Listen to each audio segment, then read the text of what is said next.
This is my old Bartell power trowel.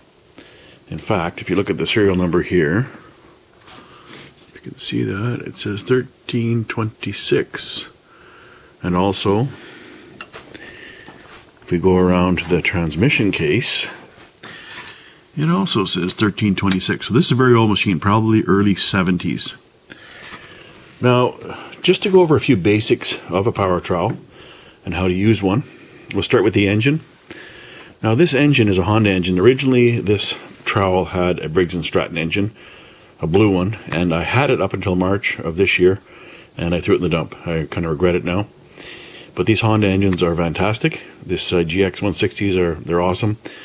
You must change the oil in them though, and take good care of them, and they'll give you good service. Now if you notice here on the exhaust, we have an exhaust deflector, and it shoots exhaust to the right. Generally, when we trowel the floor, we go counterclockwise, so that that's where the way the machine wants to go automatically by itself. So when we blow the exhaust away, we're not blowing it on ourselves, and we're not blowing it against the wall where it'll come back and hit us anyway. These engines are very simple. You pull the choke on, make sure the gas is on. That's pushed to head, and there's a kill switch here. Now this is called a dead man switch. And when if you let go of the handlebars when it's running, this weight flies back and shuts it off.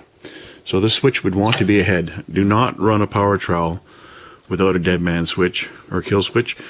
Some of the funniest videos on YouTube are people that are trying to stop a power trowel without this proper switch.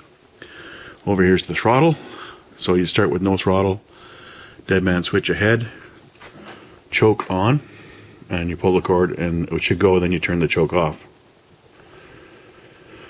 Now, going around to here, if we look at a few of the basics of the trowel itself, this is the clutch. And this clutch, as it rotates, it moves in and squishes on the belt and tightens it, and drives this bottom pulley.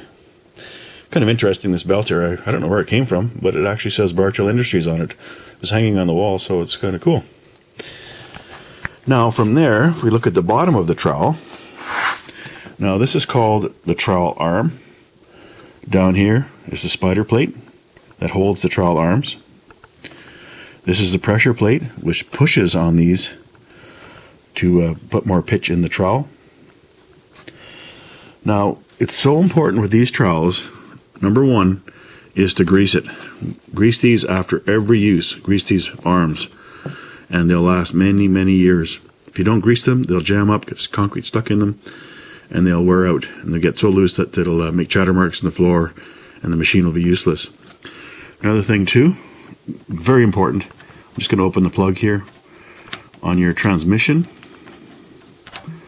See the lube just coming out there? Keep lube in the transmission. There's a brass gear inside. If that brass gear runs out of lube, it gets damaged and it's ruined. But if it has lube on it, it's good for many, many years. Just looking up here now, this is the carrying bar. You pull it out of there, and it does make it easier. These machines weigh about 160 pounds. You put it in there, and you lift the machine like this. Another fellow lifts the machine from the other end. And it is awkward anyway, but it does make it a lot easier. We look up. Well, that's not good. Okay, we look up here. There's the pitch control, and this adjusts the angle of the blades or the trowel blades. So if we look down here, here are the trowel blades, and you want to keep them as flat as possible. If they're on a sharp angle, they'll pop stones up, and they'll wear out a lot quicker. I can get 20 floors out of a set of blades easy, just by keeping them flat and not rotting them really hard. Now, if you look over here, when you first start doing a floor, these are called floats. I just have one here for demonstration purposes. Some machines have a float trowel combo that you can flip over and use the floats first and then the trowels, but these ones actually slide right over, and they work actually quite well.